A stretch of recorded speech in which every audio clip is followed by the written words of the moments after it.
Hey y'all, welcome to the Unleashed Performance Therapy Podcast. I'm here with my co-host Robert McNair. Our guest on the show today is a trainer out at the Texas Health and Racket Club in San Marcos, Texas, Dipo Obadina. How are we doing this morning? What's going on, guys? I'm doing fantastic. How are y'all? Doing well, man. It's a beautiful day. The weather is actually starting to get nicer over here. At least it snowed a couple days ago, and now it's 75 degrees. So we'll see what happens. Hold on. It snowed where? I'm up in the Lubbock area, kind of Panhandle, Oh, yeah, near okay. Amarillo. So that's where I'm at. I got you. I got you. I went to Texas Tech for about a year and a half out of high school. Okay, And yeah, I mean, that was Lubbock is, enough for you, huh? that was enough for me. It wasn't my place to be, but I found it. That's good. That's good. So let's Mhm. just come straight out of the gate, man. You're creating quite the buzz on social media, on Instagram and stuff with this push-up gang stuff. Tell me, like, where Mhm. did that come from? Where did that idea originate? No doubt, man. I've been really happy with this project. This was something that came about really organically, and it's been a beautiful thing to watch it grow and blossom. So it started off when I was having a conversation with a high school buddy, Dylan, and I've trained Dylan at the gym before in San Marcos. And so we trained for some time before his wedding. And then he got married and is doing some really awesome things at his ranch at Indian Springs Ranch in South Austin. Zebras, crocodile, camels, buffalo, and you can go tour that place. It's a really awesome place. Oh, Right off of south of Manchester. All right. So we were having a communication, and we were talking about him getting back into the gym. And he said mm-hmm. he's just too busy. He has a little kiddo. He's building a house out there, and so he doesn't have the time. And I get it, right? Not everybody has the time to spend an hour or 90 minutes at the gym on a consistent basis, right? And Mm-hmm. so I said, all right, all good. Could you do 20 push ups a day? All right. And he said, yeah. And my thought around that was, okay, can we start getting some movement, some building of strength on a consistent basis that will allow somebody to help build an identity around movement, around exercise, around health, around strength? And so, even though it's not 8 hour or 45-minute long workout, it is still putting in, let's say, casting a ballot for the version of yourself that you want to become. And that Mm-hmm. version is a healthy version, right? So, using the concept of doing what we can within the constraints that we have, uh, everybody should be able to do 20 push ups a day, right? I It takes agree. about 1 minute. You can modify the push up however you want to. You could do it elevated, you could do it kneeling, although I'm not a huge fan of kneeling push ups. I'd rather somebody do them elevated or with a Yeah. band around the arms for support. Mm-hmm. You can do regular. If they're easy, you can make them harder and do some weighted push ups. So there's a lot of variation that everyone has been using to modify the push up to the right intensity so that it is within your window of tolerance, right? And Mm-hmm. we definitely want to stay in that window of tolerance. I'm glad you Absolutely. threw out that modified part because I definitely been checking out your Instagram, seeing the push up game, and I was like, this is something that I could definitely hop on board, but I'm not trying to get on there and embarrass myself, knock out 12, and sit there struggling. but I Absolutely, man. yeah, but I like how you said because okay, we're 3 months into the year, and people start those resolutions and stuff, and like with us, we've started grad school, and of course there is less and less time to stay active as I used to be, but No that's doubt. no excuse. I can, like you said, it takes a minute. That's a minute a day. Knock that out just to get that identity and kind of get back into the group of stuff. I like that. That's cool. 100%. Yeah. And so it started off with 20 push ups a week. And then we upped it by five every week. So we are at 40 push Oof. ups for this past week. And now we are going to ladder back down. So we're going to go Okay. to Cool. 35, 30, 25. We'll end at 20. Oh yeah, that's perfect. I think so. This is my first time really voicing that because this has all Mm-hmm. been on the fly, right? And so Yeah. I had some good experience with doing this kind of stuff with the breathwork accountability group that I did in the beginning of January with some awesome people. And so, similar concept there. And that concept was practicing breathwork on a daily basis and using the elements of breathwork, of sunlight, of the earth to help manage our nervous system. So here we're doing something where we're building strength. There are other elements of the challenge, right? And so Uh-huh. one, you get 1 point for doing the push-up. You get 1 point if you do them before 10 a.m. and you get 1 point if you do them outside, Okay. I like that. I like being right? That's outside. cool. So, And I did that because if we are outside before 10 a.m., getting sunlight in our eyes, it's going to help set our circadian rhythm, our wake and sleep oh, okay. cycles. So, getting that sunlight into our eyes helps the body have its natural rhythms of cortisol up in the morning, melatonin down in the morning, and then melatonin up in the morning and cortisol down in the evening. Getting sunlight in our eyes before 10 a.m. helps set that rhythm in the body. And I believe the more in tune with nature we can be, the healthier we are going to be. Absolutely. And you kind of mentioned it, the breath work. Tell us a little bit more about that. That genuinely interests me. I'm interested in hearing more about what you do for Yeah, people with this breath work accountability group. absolutely. Um, yeah, breath work is has been a major component of my training and my personal practice since right around the start of COVID. So we're talking 2021 January. Right? And that started because we had to start wearing masks everywhere. We had to wear masks in the gym, and Mm-hmm. we're breathing, and people are saying that they can't breathe. And I want to give credit where credit's due here. I was following a guy who I've been following for some time named Brian McKenzie, and he's a nervous system regulation savant. And so he was talking about people should be able to breathe through a mask. We should be able to have enough tolerance Yeah. to our own CO2 to where we should be able to breathe through a mask. And so I said, all right, let's go down this road. Mm-hmm. And so I really started learning about breathwork. Wim Hof is another breathwork savant that I've learned a lot about in terms of different breathwork sequences and cadences that we can use to change the tone of our nervous system, right? And so we have sympathetic, we have parasympathetic, we have fight or flight, we have rest, digest, recover. We have adrenaline, cortisol. We have, I think the hormones here would be more like ACH, acetylcholine, and I would say serotonin. But check me on that one. So rest, digest, recover, more relaxed here. So we can use our breath to temper in between these two states of the nervous system.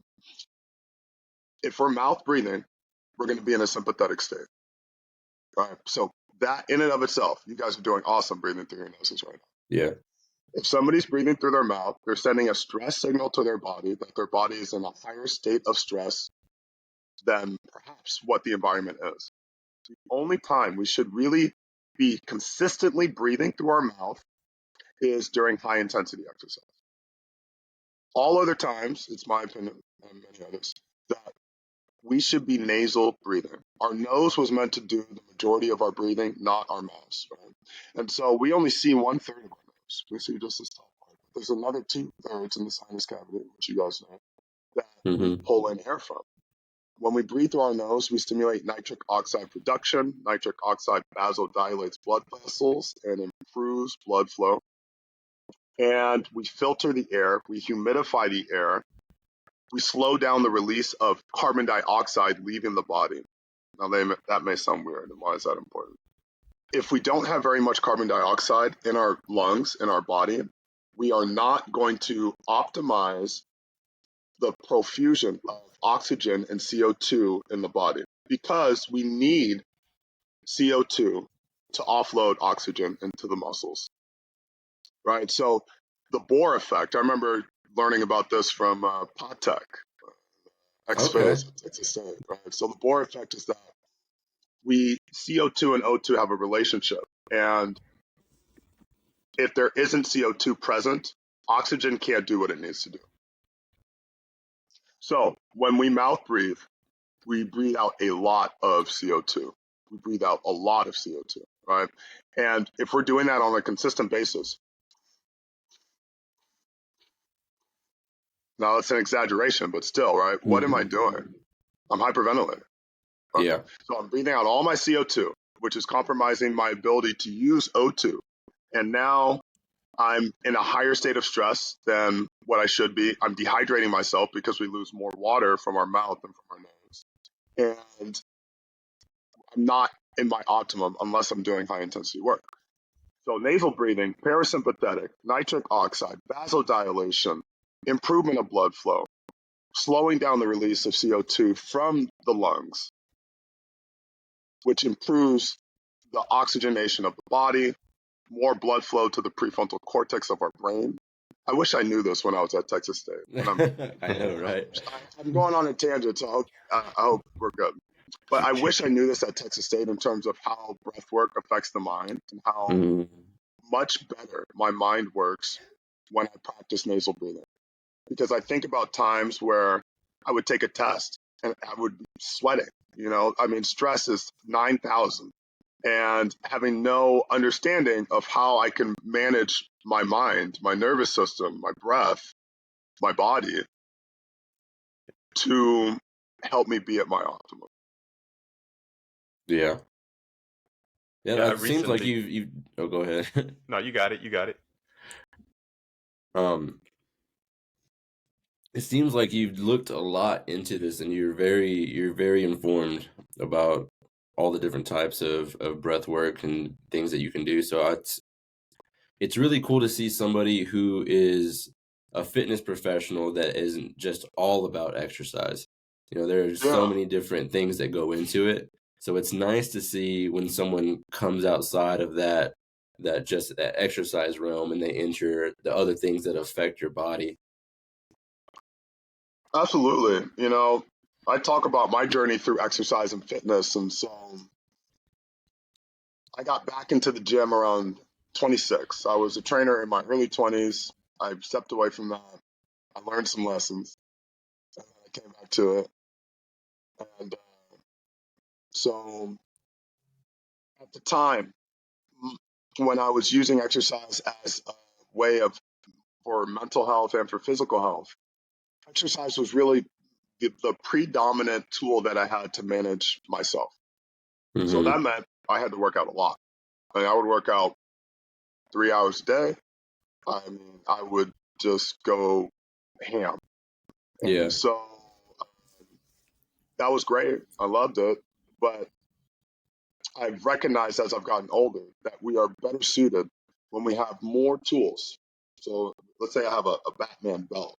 You know, Batman has the Batman boomerang. He has the gun, and he can shoot up there, and he can go invisible. So I liken that to, in terms of self care and just Uh-huh. personal human optimization. The more tools that you can have to manage yourself, whether that's breath work, that's yoga, that's ice baths, that's grounding, that's mindfulness. We haven't even touched on exercise yet.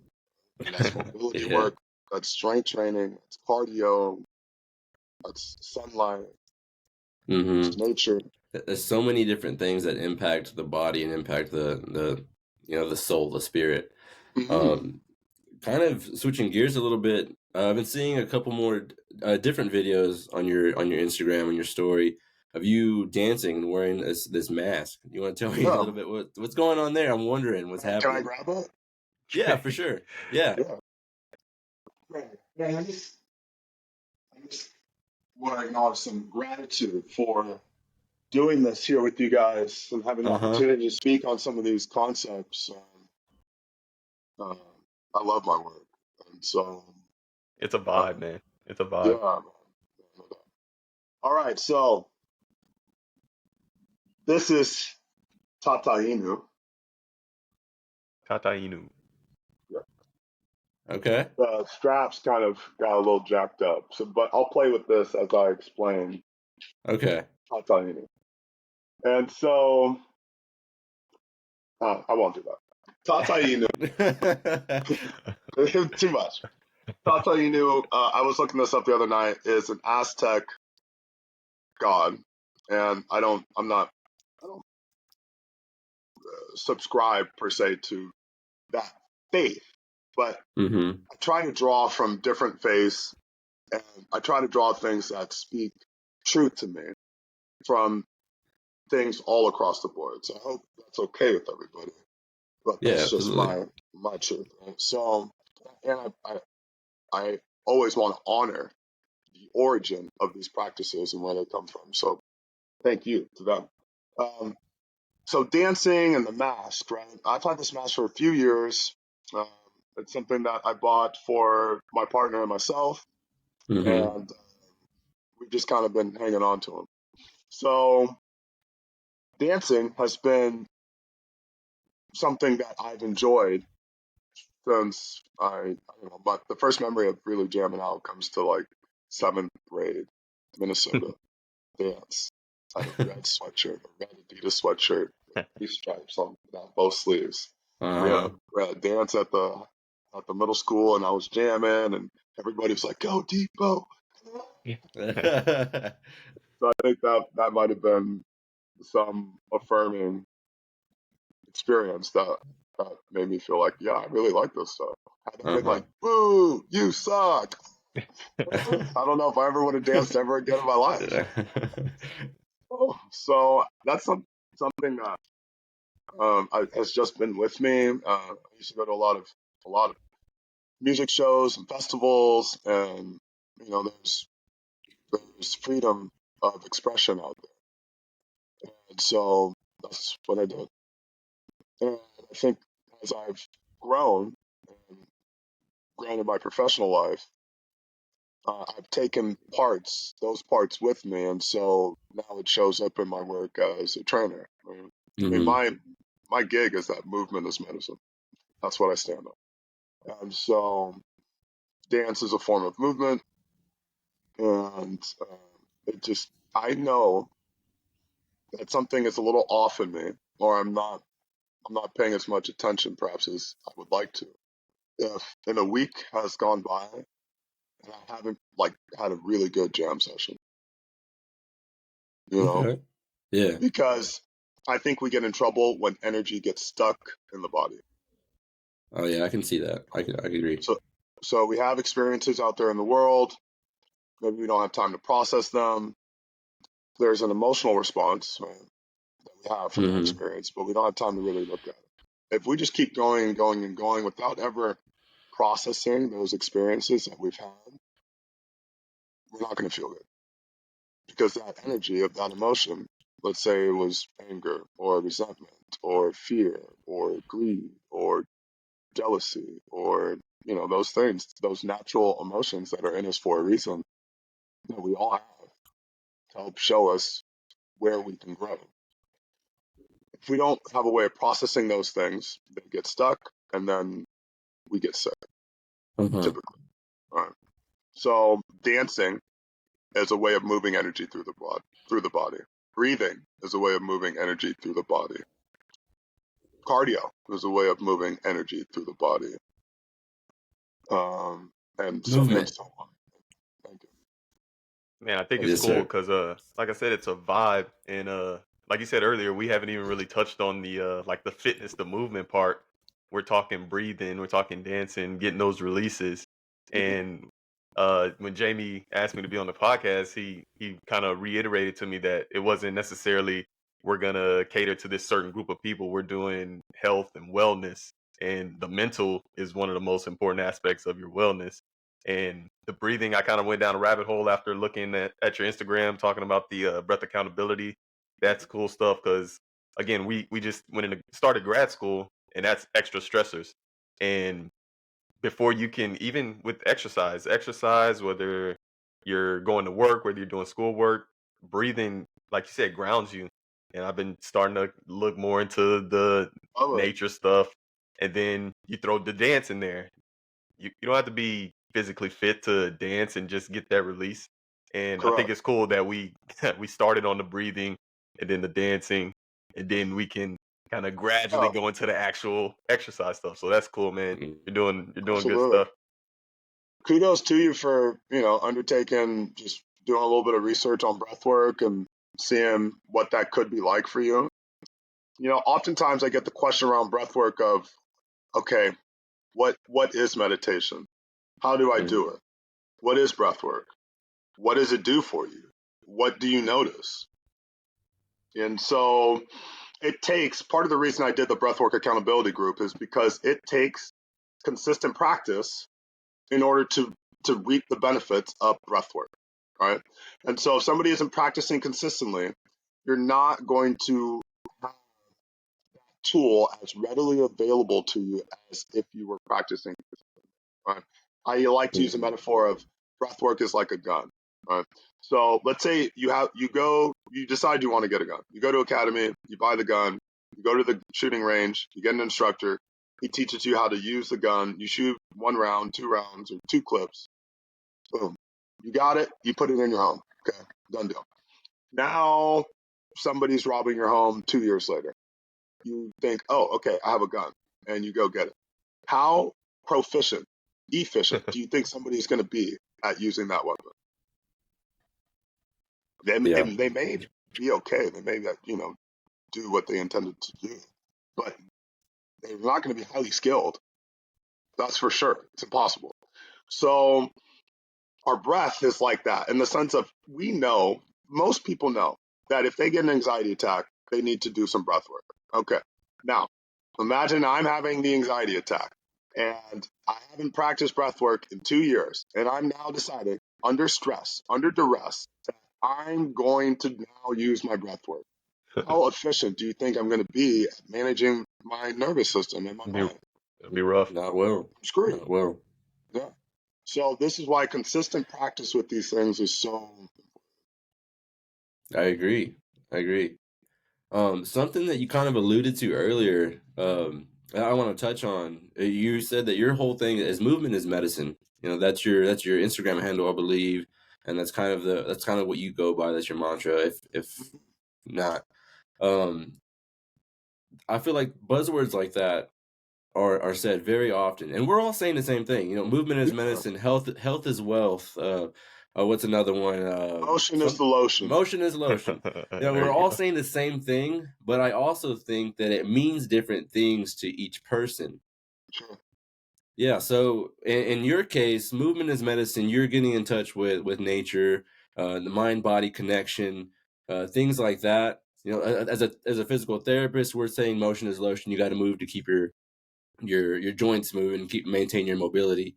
Mhm. And it can mean other things for other people. So it's interesting that we're all saying the same exact thing, but we Mhm. can all have our own personal perspective on the buzz phrase. And none of us are wrong per No, se. Right? exactly. So I think that's awesome. I think sometimes we can get in this pigeonhole of duality where it's black or white, or it's 0 or 1, it's true or false. And I think in our reality, 2 things can be true, 3 things can be true. So what we would perceive as two almost opposing things, both can be true. And yeah, that can take some work around understanding and being able to process that concept and Yes, practice sir. that concept. Because let's say you have a truth, and then Jamie, you tell me something that's opposing to what I perceive as opposing. I'm like, no, that's not true. What I said was true. You're Hmm. like, no, what I said was true. So, It's very good to be able to listen to other people's opinions and perspectives on things, and be able to try, at least make the attempt to understand their side and what they're coming from. 100%. I think it's very important.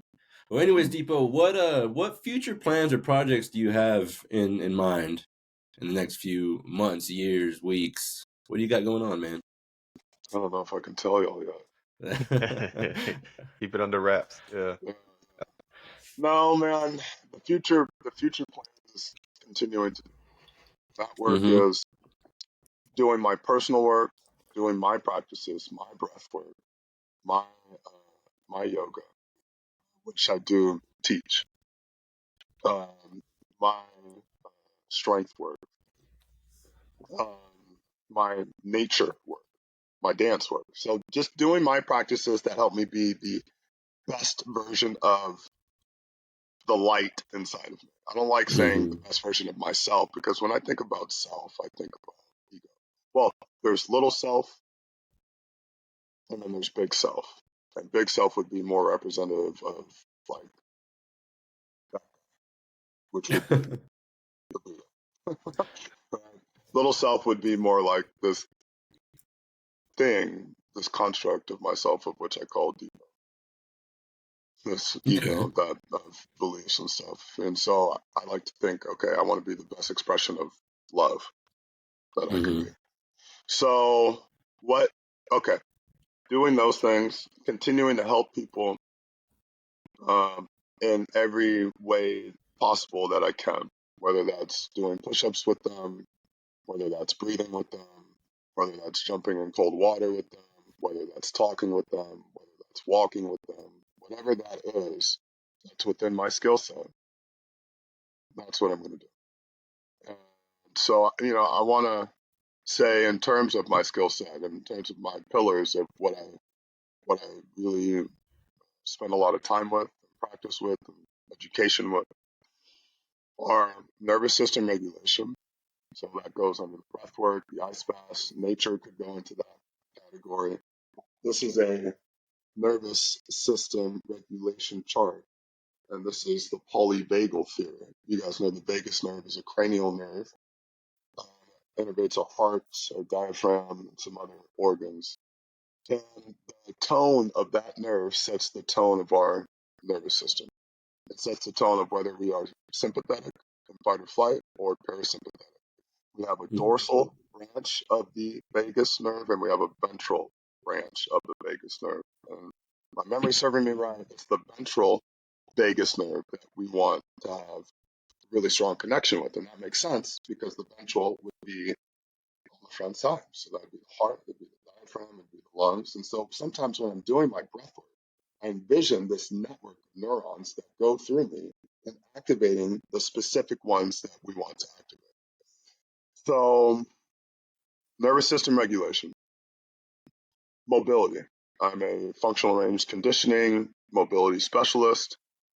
I've spent a lot of time outside of that with mobility work, and so I've integrated some pieces of mobility work together that help people move better with less pain on a consistent basis.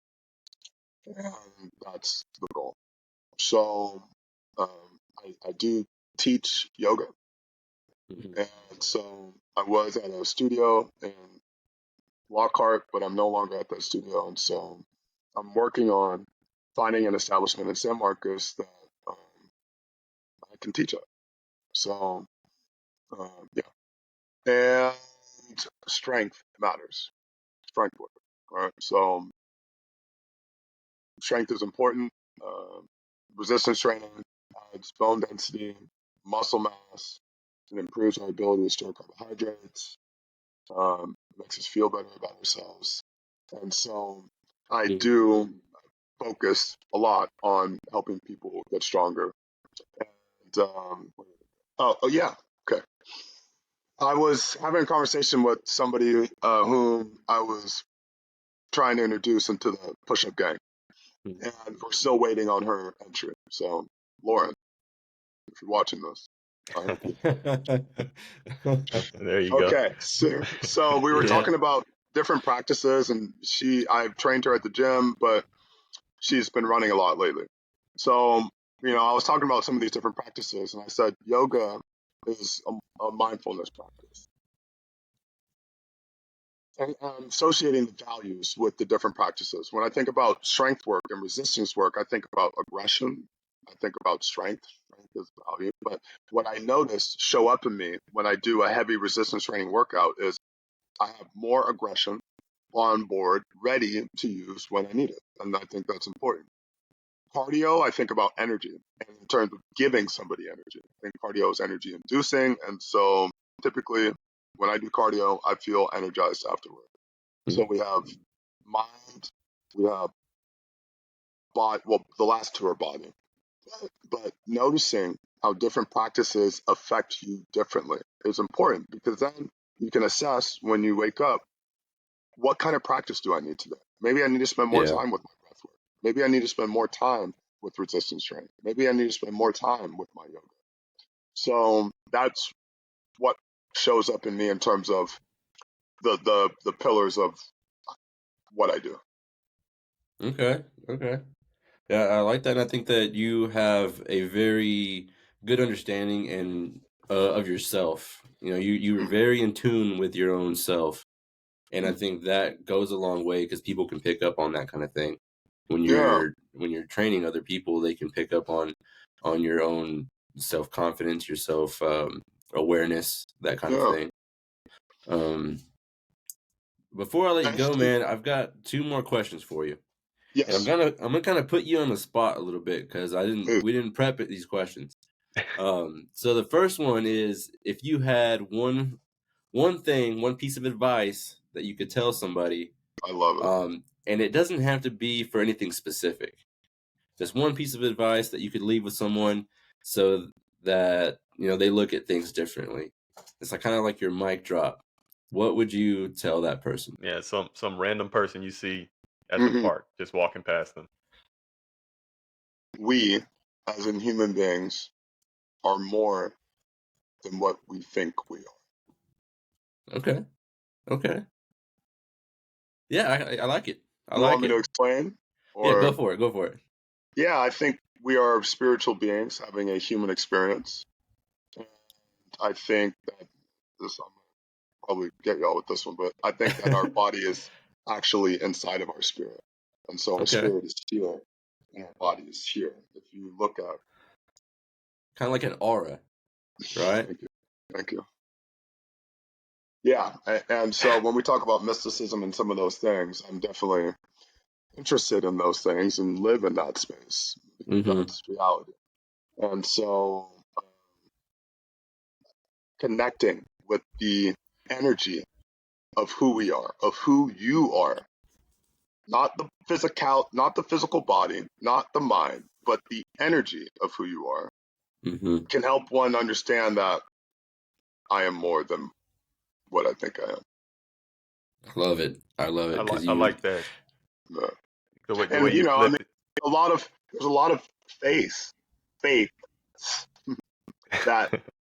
preach that same concept, right? I mean, I'm gonna go. We can say Christianity, and Jesus said, "This too and more shall you do." Um, and so, a lot of faiths talk about this. We're talking about spirit, right? Okay, there's a Trinity: the Father, the Son, and the Holy Spirit. So we're talking about finding ways of being able to connect with your spirit. And Mm-hmm. the clearer I am, meaning the less stuck energy I have, the easier I am able to connect with the spirit of who I am. Yeah, I, I like it. I I like how you put that you feel the spirit is bigger than the Mhm, body, because a lot of mhm, times people, they say that spirit is inside them, but then it falls back on, like you mentioned, your pillars, and you have to have that balance and the mhm, energy. And I think that's a lot of people's issues, is they don't have that balance, whether it's in work, whether it's in fitness. Okay, you're going out there, you're slamming these weights down and stuff, but your mental's not right. So it's it's cool to get different perspectives on stuff, and mhm. I like the I like the angle that Absolutely. you brought it out. That's cool. Yeah. And Um. these concepts are not my own. I mean, I've done a lot of research. Right? The study. Yes. Yeah, Nice. Nice. but there's a phrase out there. It may have been Plato who said it, or somebody else who said it, but he said, "If I see farther, it's because I stand on the shoulders of giants." And so what he means is Okay. that he's taken from the people who've done this work and done their investigation and had their interpretation, and Mm-hmm. have led us here to a clearer understanding. And so I seek understanding, um, yeah, but and so I pull from people whom I respect, and and I can tell are tapped into something. And I try to learn from those people. That's I learn from everybody. foundation. The foundation is Yeah, important. Yeah. 100%. Build off that foundation. That's deep, deep, Yeah, man. deepo. I don't. I mean, I can do surface level, but Yeah, I've we don't need that. We don't the need only more reason I surface want to do it level. is because we want to get deeper. If we're just Yes, doing sir. surface level because that's all we can do, Yeah, we Hmm. don't want to bore people. You don't want to bore people. I mean, that's just not my language. There you go. All right, last one. Describe what you do in 3 words. Ooh. I love humans. Okay. Yeah, I can. That fits, Nice. man. That it really does fit. I haven't really talked to you a whole lot in person. I've only seen you on social media. We had one class together at Texas State, but Yeah, talking to you the last 30, 40 minutes, that fits perfectly, and I can sure. see that that's who you are. That's what you do, and that's what you love. Yeah, Man, you can So see it in I, all your posts too. Even uh yeah, even man. I even the ones where appreciate. you're not talking. You can Yeah, see it. yeah, right. So, huh. I mean, that what I'm touching on there is actually the mode of the Bodhisattva. That is to love all sentient beings unconditionally. That's a very tall ask, right? Hmm. I think if we're gonna do this game, let's play big. Right? Absolutely. So that doesn't mean like let's play big. So Yes, sir. that's what that is. But I want to touch on, the duality of our existence, and that is the yin yang symbol. And so there's Hmm. light and there's dark, and within the yin yang symbol, there's in the dark there's light, and in the light there's dark. So yes, love is all that there is. But when it comes to understanding ourselves and honoring ourselves, we have to honor all of ourselves and not just be on some frothy woo woo love, love, love, but I'm not recognizing how I may be harming people or I may be affecting people. So, understanding one's darkness is how you make the unconscious conscious. I think that's Carl Jung. Right? We want to shed light on the dark. And so, I'm not, I'm fallible. I'm human. I make mistakes. Yes, sir. 100%. But I have an understanding that the totality of I is love. That's good. Good stuff. I love Yeah, it. I love it. cool, man. Um, I really appreciate the opportunity to chat with you guys. no, absolutely. Where can people For find sure. out more about you, about what you do? If they want Yeah. to look into more breathwork stuff and more of your mindfulness work. hmm So I encourage people to reach out to me on Instagram. And that is MVMT is medicine underscore. And give me a follow, shoot me a DM. So I know who Hmm. you are. I make sure you want if you follow me. And yeah, we can touch base there. I'm building out my website right now. Okay. And so we're in a growth phase. Good. All right. Well, yeah, we appreciate you taking the time out of your morning to get on here and talk to us about everything. And I know you're a busy man, so thanks Yeah, for taking your time. We really appreciate you being on. it was a pleasure, man. And so when will this thing, when are you guys gonna drop this thing? I'm excited about it. Yeah, I'll work on it. I'll work on it a little tonight, and it'll probably be up tomorrow. Cool. Cool. Well, that's gonna be it for this episode of the Unleashed Performance Therapy Podcast. If you have anything you Yeah, want us to talk about on the podcast, shoot us a DM on the Instagram at unleashed.tx. And y'all, be sweet to me. Scroll down to the bottom, give me a 5-star review, share the podcast with your family and friends. And me until too. next time, peace.